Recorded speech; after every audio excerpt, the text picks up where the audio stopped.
Grabe yung basura. Hanggang dun sa dulo. Oh, ayun. So sa linggo po, bali ito po yung tatrabawin namin. Yung kaya lang po namin matapos na trabaho, yun lang po gagawin namin. So yun po.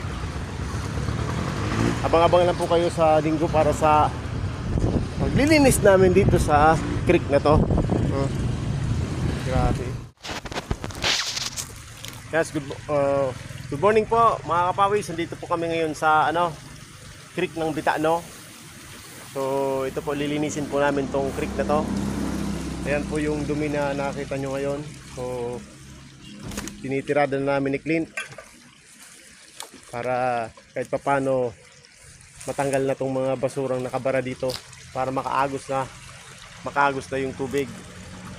And panawagan po namin sa lahat ng mga malapit sa creek na to na kung maaari lang po, iwasan na po natin magtapon ng basura kasi tingnan nyo naman po kung ano nangyayari, kung ano yung sitwasyon dito ngayon.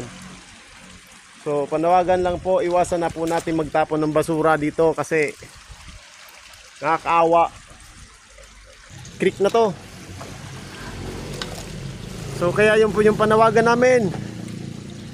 Please lang, maging responsable po tayong lahat sa ating mga basura.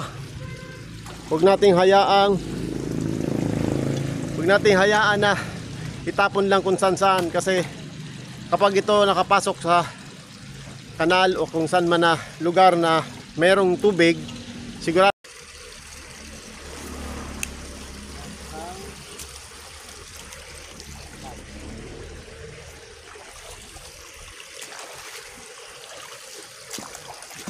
hanggang kung eco-aid.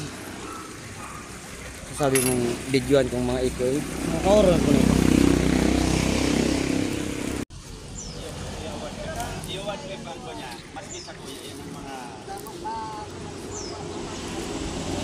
So yan po mga kapawis, yung naayos na po natin yung yung dating grabing basura. Ngayon ay maayos na. Yan po. Tingnan nyo naman yan. Nakahinga na siya. Wala na yung bara. So doon sa unahan, hindi po namin kayang puntahan kasi walang daan, saka malalim. Lulubog kami. So baka kung ano pa mangyari sa amin. Kung may time, next Sunday, doon kami pupunta sa kabila na yun. Hingi kami ng tulong sa barangay para matanggal yung mga barang basura doon. Marami pa kasi yun. Yun. Pero yung dito sa unahan, maayos na nakakaagos yung tubig. Yung dating puno ng basura, ngayon nakakahinga na siya. So yan po ang aming nagawa ngayon.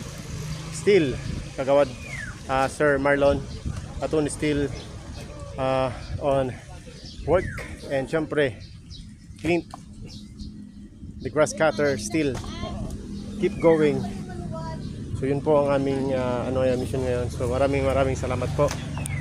Maraming salamat po sa pagsubaybay nyo sa aming mga video sa araw na ito.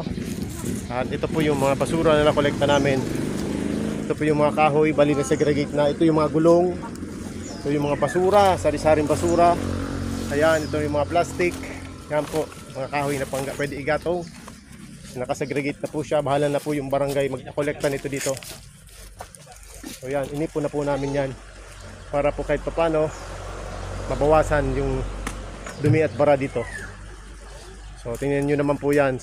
Nanawagan po kami sa mga taong walang disiplina. Tigilan nyo na yan kasi masamang bisyo yan. Ilagay sa tamang basurahan ang basura nyo. Huwag itapon kung saan kasi malaking magiging salot yan pagdating ng panahon sa ating lipunan. Mababara ang ating mga kanal, estero, creek, lahat ng dinadaan ng mga waterways sa ating bayan, sa ating barangay, mababara. Pag nagbara, hindi natin mahanap kung saan yung bara. So mahihirapan tayo. Kaya habang maaga pa, wala pang bara, tanggalin na natin. Huwag na natin gawin. Disiplina natin ang sarili natin. Huwag na magtapon ng basura. Yan po, maraming salamat.